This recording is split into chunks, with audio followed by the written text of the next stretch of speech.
Auf jeden Fall schönen guten Morgen an alle. Schön, dass ihr da seid. Mich freut's tierisch. Ja. Also, das ist halt das Schöne bei Flive und sowas so, ne?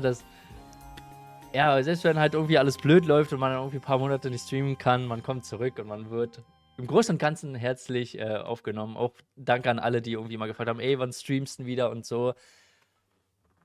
Das hat mich halt auch wirklich sehr gefreut, so zu wissen, okay, man wird schon irgendwo vermisst und so. Den ollen Dulli da, dass man ihn zugucken kann. ähm, Hoffe, du konntest gut damals von der Herzmuskelentzündung erholen oder was das war. Wenn ich euch das erzähle, ne? Glaubt mir niemand, wenn ich nicht alles von den Krankenhäusern schriftlich hätte. Mein letzter Stand war, dass du keine Zeit mehr für Flive hattest. Zockst du wieder ab und an? Wie ist der Stand der Dinge? Genau, also wie man ja unschwer an den Hintergründen erkennen kann, war, abgesehen von den Hintergründen, also damit meine ich die Stream-Backgrounds, war das Leben schon ein bisschen turbulent so, ne? Die letzten 1, 2 Jahre. Und ja, jetzt wohne ich seit Anfang des Jahres in einem kleinen Häuschen. Und da habe ich halt so einen Dachboden und da habe ich jetzt mein Streaming-Setup hingeballert. Was dann vorher stand es halt dann bei meinem Onkel, weil familiär auch viel passiert ist so. Dadurch ja meine Mama verstorben ist vor 1,5 Jahren, ist dann ja ein bisschen was so kaputt gegangen und so. Und jetzt stand halt im Keller sozusagen oder im Abstellraum stand halt mein Streaming-Setup. Deswegen konnte ich halt auch nichts machen, weil das, ja, ist halt blöd. Und ja, jetzt habe ich aber hier was Eigenes. So, und ja, da habe ich jetzt so das Haus erstmal so halbwegs so gemacht, wie ich das mir so ein bisschen vorstelle und so. So, dass ich sage, bis Mai werden wir jetzt nicht sehr, sehr super viel streamen. Also, dass jetzt irgendwie jeden Tag irgendein Stream oder so, das werde ich nicht hinkriegen, weil ich noch viele Sachen erstmal mache und mir die Zeit dafür nehme. Aber ab Mai dann. Erzähl doch mal, was los war in deiner Abwesenheit.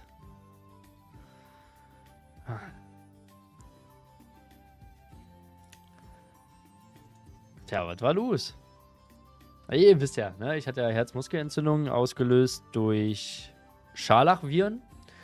Zu dem Zeitpunkt, wo ich aufgehört hatte zu streamen, hatte ich dann einen MRT-Termin gehabt. Und da wurde gesagt, ja, alles gut, ist nichts mehr zu erkennen. Also die haben es daran erkannt, da war ja mit MRT und so haben sie ja nichts gesehen. Nee, mit EKG. EKG heißt das, haben sie ja nichts gesehen und sowas alles. Nur mit einem MRT haben sie sehen können, dass halt so diese Flüssigkeit, die sie mir injiziert haben, die zeigt an, wo so Wasser ist und sowas. Und da haben sie halt gesehen, dass im Herzbeutel, glaube ich, oder so, dass da halt Wasseransammlung ist, was halt für eine Herzmuskelentzündung halt steht. Und dieses Wasser war nicht abgebaut, komplett, weil ich glaube, komplett ist auch nie, aber es war auf einen normalen Stand sozusagen wieder gewesen. Und das war dann mehr oder weniger das Go, dass für mich eigentlich alles wieder okay ist. Und ja, dann war eigentlich auch alles gut, soweit so gewesen. Wir waren dann noch im Urlaub gewesen mit Sohnemann und in Polen. Und ich liebe ja in Polen Softeis. Ja, auf jeden Fall hatte ich wenige Tage nach dem Polen-Urlaub, hier, wie heißt das? Mann, wie fällt uns das jetzt nicht ein? Was hatte ich denn da gehabt? Ja, hier, wenn sie die Softeis-Maschine nicht so oft reinigen, dann sammeln sich ja da so Viren, Salmonellen, genau, dann hatte ich Salmonellen. Nee, genau, hatte ich Salmonellen. Aber dann kam auch mit Gesundheitsamt und all so eine Scheiße und bei mir lief es einfach nur raus. Ich konnte nicht mehr innebehalten. Ich hatte eine Woche lang wieder Fieber mit 40 Grad und alles und lag nur flach und dagegen gar nichts mehr. Und ich habe mich schon so gehasst, weil ich auch dachte, mit meinem Herz wird jetzt wieder schlimmer. Ich dachte, ja, das weißt du, gerade ein Go gekriegt, dass eigentlich alles wieder gut ist und dann hast du halt eine Woche Fieber, Herz nur am Pumpen und machen und so und Salmonellen und Gesundheitsamt und Probe davon nehmen und einschicken und zum Arzt und nee, also Töne ist dann etwas laut. Okay, ich mache die Alerts ein bisschen runter, die Töne. Ich hoffe, es ist jetzt besser. Einfach ein bisschen reinzappen, dass wir es abgleichen können, Kappa.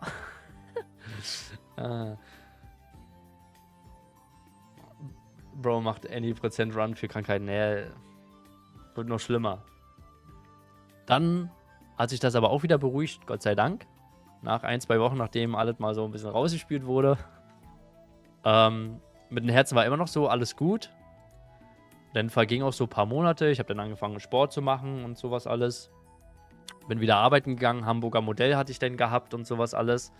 Da war dann halt auch mit Stream, dadurch, dass es dann woanders war, dann auch blöd. Und dann kam halt noch familiär dann halt ein paar Probleme und sowas alles. Dass ich dann das Streaming-Setup zu meinem Onkel in den Keller bringen musste, weil ich nirgendwo anders damit hin konnte. Dann konnte ich natürlich auch nicht mehr streamen. Und ja, dann hatte ich im November, Anfang November, eine Hirnhautentzündung. Myokarditis war die Herzmuskelentzündung, Meningitis ist die Hirnhautentzündung. Hey, ratet mal, wer wieder im Krankenhaus gelandet ist. Weil er die Kopfschmerzen seines Lebens hatte. Ich dachte, es ging nicht mehr. Ich habe vor Kopfschmerzen, habe ich schon gebrochen und alles. Ich konnte nicht mehr. Da habe ich gedacht, hey, naja, irgendwas haut wohl mal wieder nicht hin. Da wirst du wohl mal ins Krankenhaus gehen. Da haben sie mich erst bei der Rettungsstelle erstmal so, nee, geh mal weg. So, weil ich gesagt habe, ja, ich habe Kopfschmerzen.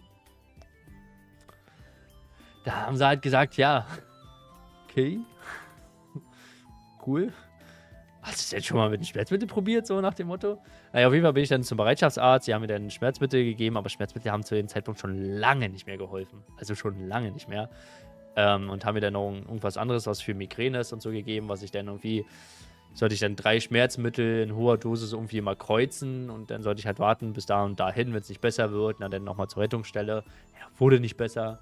Bin wieder zur Rettungsstelle und dann haben sie mir aus der Wirbelsäule Rückenmarksflüssigkeit entnommen. Und da haben sie dann gesehen, dass ich halt eine Hirnhautentzündung habe. Und dann lag ich erstmal wieder im Krankenhaus. Yay. Das war echt wild.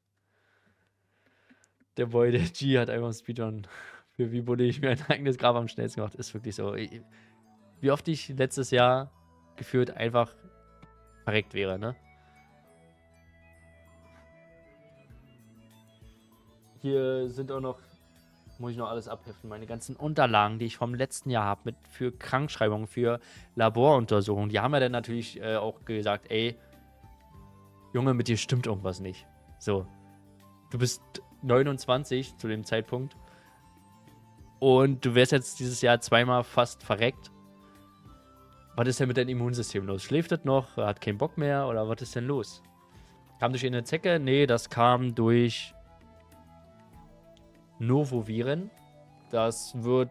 Novoviren lösen bei Kindern zum Beispiel Durchfall aus. Also das sind halt Durchfallviren.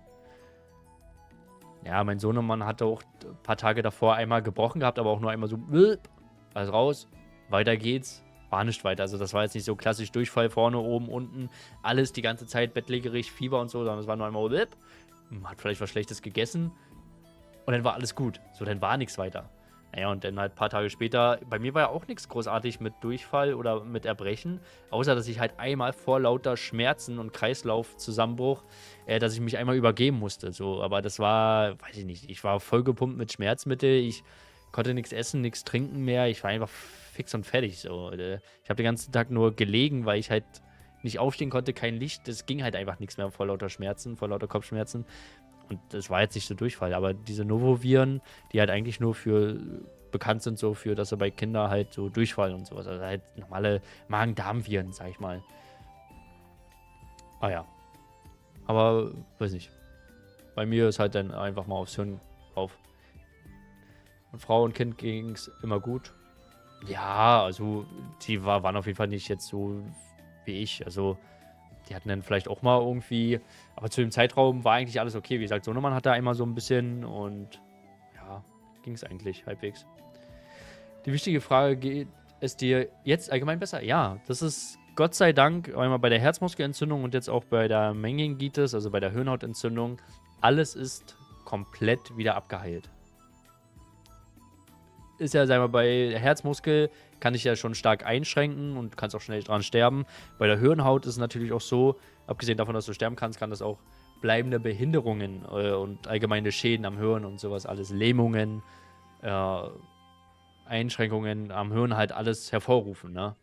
Gott sei Dank, abgesehen von die sowieso schon bekannt und länger schon da sind, ne, weswegen ihr auch zuguckt. Nee, ist aber alles hundertprozentig abgeheilt, zum Glück. Also, das ist ja auch immer das Schöne, ne? Wenn du sowas bekommst, dann hörst du gleich aus Bekanntenkreisen und der hier und der hat und der ist an einer Hirnhautentzündung gestorben mit 24. Und man denkt sich, schön, okay. Toll. Ja, zum Glück alles gut. Gott sei Dank.